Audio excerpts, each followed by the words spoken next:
And तक टिके रहना अगर वास्तव में सीरियस हो अपनी प्रॉब्लम को लेके, मैनिफेस्ट करना चाहते हो, नहीं हो पा रहा तो सुन के जाओ आज बात मेरी। दोस्तों, जब भी आप माँ कामाख्या यंत्र लेते हैं या स्टोन लेते हैं तो आपको कुछ ना कुछ रिचुअल परफॉर्म करने होते हैं, राइट। और रिचुअल परफॉर्म करने में कुछ नीति और नियमों का पालन करना होता है।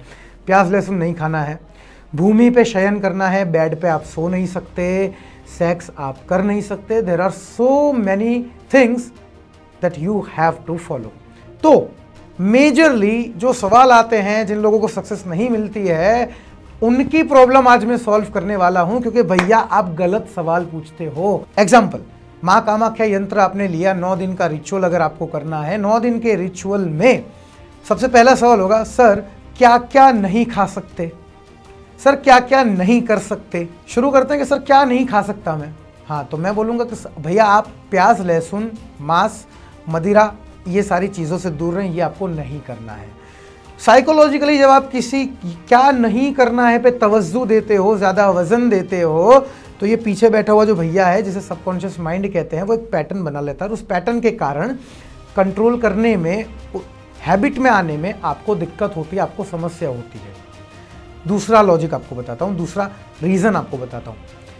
क्या नहीं खाना है, ये सवाल पूछ के आप पहले ही डर जाते हो। क्यों? ये क्योंकि हमने कभी ऐसा जीवन जिया नहीं है। तो गोल तक पहुंचने का जो मोटिवेशन है, वो मोटिवेशन हल्का हो जाता है, मोटिवेशन खत्म हो जाता है।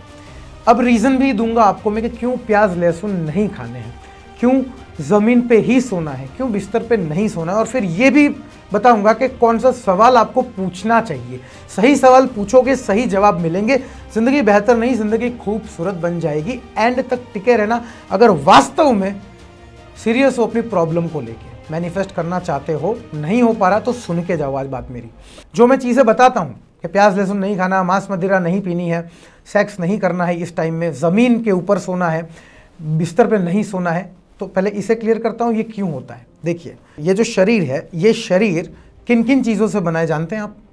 इंद्रियाँ, कर्मेंद्रियाँ, ध्यानेंद्रियाँ, उसके बाद आते हैं 3 गुण, फिर आती है चेतना यानी कि आत्मा, राइट।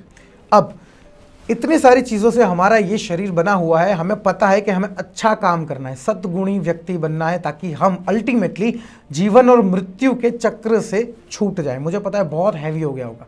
अल्टीमेटली दोस्तों, मैं हूँ, आप हो, XYZ कोई भी हो, हमारा मनुष्य जन्म का अर्थ यही है कि हम इस जन्म और मरण, जन्म और मृत्यु के साइकिल से फ्री हो जाएं, परमात्मा में लीन हो जाएं।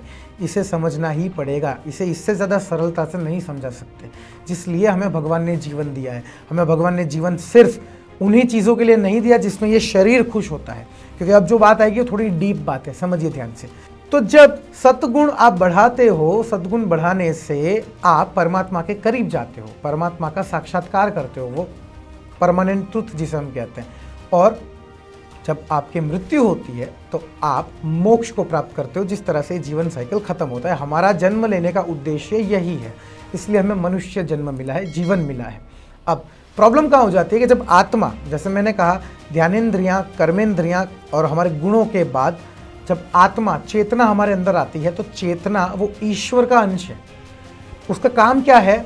उसका काम है इस शरीर रूपी साधन से अच्छे काम करवाना, ताकि इस सर्कल में, साइकिल में बार बार आना ना पड़े, बार बार जन्म लेना ना पड़े, बार बार मृत्यु ना हो हमारी, बार बार दुख ना झेलने पड़े। ये काम है आत्मा का। आत्मा की प्रॉब्लम क्या है कि आत्मा जब शरीर में आती है तो वो कंफ्यूज हो जाती है, भूल जाती है कि मैं आत्मा नहीं हूं, मैं तो ऋषभ गौतम हूं, क्योंकि मैं ऋषभ गौतम के शरीर में हूं। वो आज मेरे शरीर में है, मेरी आत्मा, हो सकता है कल किसी और शरीर में होगी, यानी कि बॉडी नष्ट हो जाएगी, आत्मा इटर्नल है।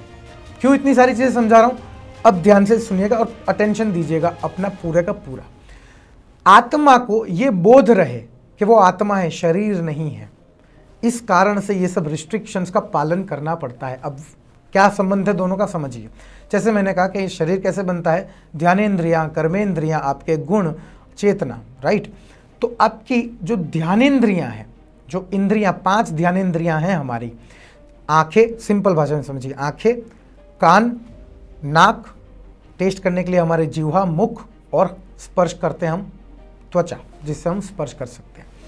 हम क्या करते हैं, जब प्याज लहसुन वाली चीज़ें खाते हैं, मांसाहार करते हैं, कुछ भी एक्सरसाइज चीज़ करते हैं, कंज्यूम करते हैं, तो स्वाद किसे मिल रहा है? शरीर को मिल रहा है, जुबान को मिल रहा है। आत्मा को उससे कोई लेन देन नहीं है, क्योंकि आत्मा का भोजन, आहार ईश्वर की भक्ति है।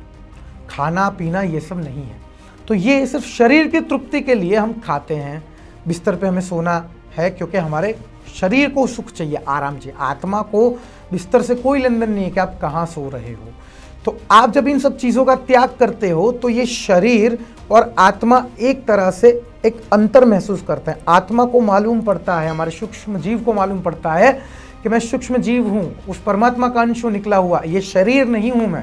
मुझे शरीर की तृप्ति नहीं करनी है, मुझे मेरे आत्मा की तृप्ति करनी है, ताकि जो मेरा गोल है, मेरा मकसद है कि संसारिक जीवन में सांसारिक सुख भोगने के बाद भी, ज़्यादा भारी हो गया, हिंदी करता हूँ, गर्लफ्रेंड से प्यार होने के बाद, गर्लफ्रेंड से शादी हो जाए, वो मैनिफेस्ट करने के बाद भी मैं मोक्ष को प्राप्त हो जाऊं, ये है ब्यूटी का लॉ ऑफ अट्रैक्शन। और जो भी रिचुअल में जो भी बातें बताता हूँ ये कैसे इंटरकनेक्टेड हैं। रिस्ट्रिक्शंस किस लिए ज़रूरी हैं? ताकि रिस्ट्रिक्शंस के कारण आपकी इंद्रियों को सुख ना मिले।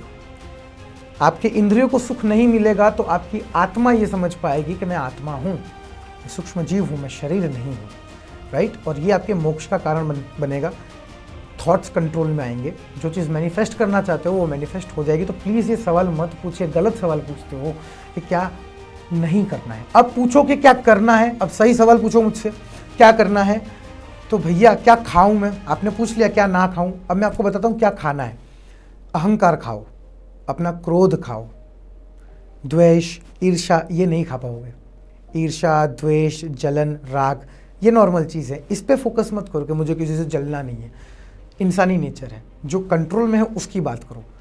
जब भी मैनिफेस्ट करने बैठते हो, कुछ और करने बैठते हो, एक्सरसाइज कुछ भी कर रहे हो जीवन में, तो कभी आपने अगर मन में यह आ गया करते हुए कि भाई मुझसे अमीर कोई नहीं, मुझसे ज़्यादा ज्ञानी कोई नहीं, फंस गए आप। उस समय चिंतन करो, उस समय सोचो मुझसे ज़्यादा श्रेष्ठ कौन है। तो अगर कुछ खाना है कि क्या खाऊं क्या नहीं खाऊं, नहीं सर क्या खाऊं, अहंकार खाओ, अपना ईगो खाओ, क्रोध खा जाओ, क्योंकि ये सारी चीज़ें आपको आपके मैनिफेस्टेशन के पास नहीं ले जाएंगी, दूर ही ले जाएंगी।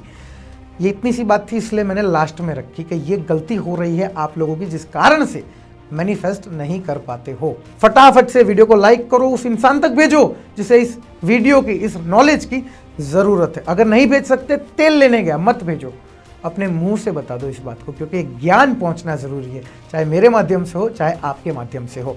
आपसे मिलूंगा अगले वीडियो में, तब तक के लिए जय हिंद, जय भारत एंड जय श्री कृष्ण।